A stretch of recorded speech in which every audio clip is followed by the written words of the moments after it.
Hey, you guys, Missy's Day. I don't even know what today was. I think it was Tuesday. Just wanted to talk about knowing your options. And when you do anything, you have to have more than one option. And why would you not get educated about them?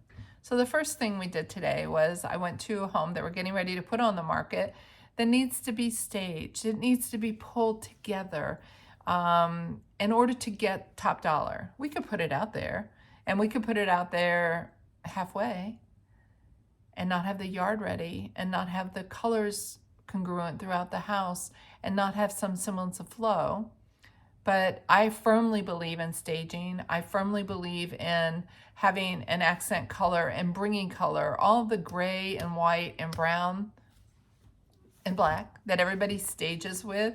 I feel like when you're doing a project as a home sale project, you need to have a highlight color in each of the room that runs through the whole house, because it makes marketing it makes the photography, makes it so much easier to flow, to look like it all belongs together if you use the same colors throughout the house, and the same styles, the same light fixtures, the same flooring, the same color of carpet, all those things that sometimes people may feel, well, I can do this different color flooring. It's close, but it's a different kind of flooring or different trim or different countertops or different styles.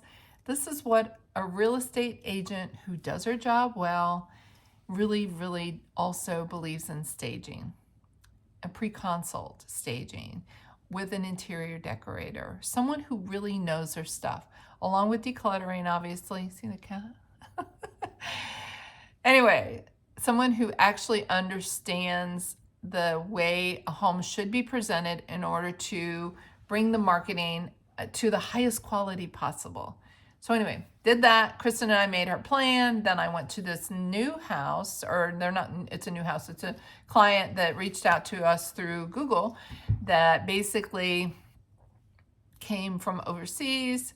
They bought a house sight unseen, no home inspection, and overpaid, as far as I'm concerned. I can't find a comp to justify the sale price if they wanted to put it on the market now. So anyway, they would love to just dump it.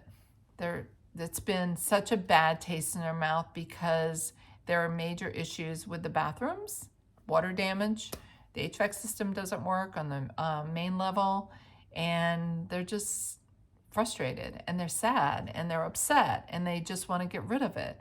So they were considering a short sale, and I'm like, no, do not do a short sale, because it's going to really VA or whoever it is your lender is that you go back and you do the short sale through, you're going to be penalized. Even if you make your mortgage payments, you're still going to sell that debt short, meaning you owe more than the market value if you were to resell is there. So you're short your payoff. So I'm trying to get them to consider renting it. If they don't want to stay in that home because they have such an emotional negative mentality about it, I totally get it. I would be pissed off. And I would also be moving forward with whomever helped me buy that house, supposedly, and get it squared away so that they understand how not happy I am. But what I want them to do is entertain leasing it. So anyway, I'm going to introduce them to Stephen, who is a property manager, because I don't want to property manage. I really don't want any part of this right now. I just want to be a person as a resource to them. So they are going to see what they can do to get their insurance to pay for some of the repairs, as well as then they're probably going to end up taking a personal loan to do some of the repairs. But then in the interim, I want them to meet Stephen and let Stephen go ahead and offer his thoughts on property management and what they could rent it for. Because honestly, if they would just hold on to it, I swear, for probably just a year, and if they definitely have a good tenant and want to go for 24 months, they're going to acquire enough equity that they can sell this house and maybe make a profit on it, but at least not do a short sale. So anyway, and the reason I referred them to Stephen is because he's a professional property manager. I don't want to be a property manager. I don't have the tools to do it properly. I don't want to be writing leases. I don't want to be pulling credit. So anyway, this is his bailiwick. Again, it's about leaning on the person that is really good at what they do and then getting and knowing all your options. All right, so then the next thing I did was ran into Walmart and I got bone broth and water, spring water, because I am doing a 3-day water fast. It started today. Bone broth was pretty darn good at 4 o'clock in the afternoon. But I knew the options. I knew what kind of spring water I wanted. I knew what kind of bone broth I wanted because they're the best, they're the purest, and they're organic. So having done that research, then the next thing, talk to Jacob, get him set up with, he has a buyer that he is working with now. So we had to share all the options with this new buyer. And she was very tight on her search criteria. She told him exactly what she wanted, but I told him to go broad, set the search up, and we talked to her too, so she doesn't think we're not listening to her.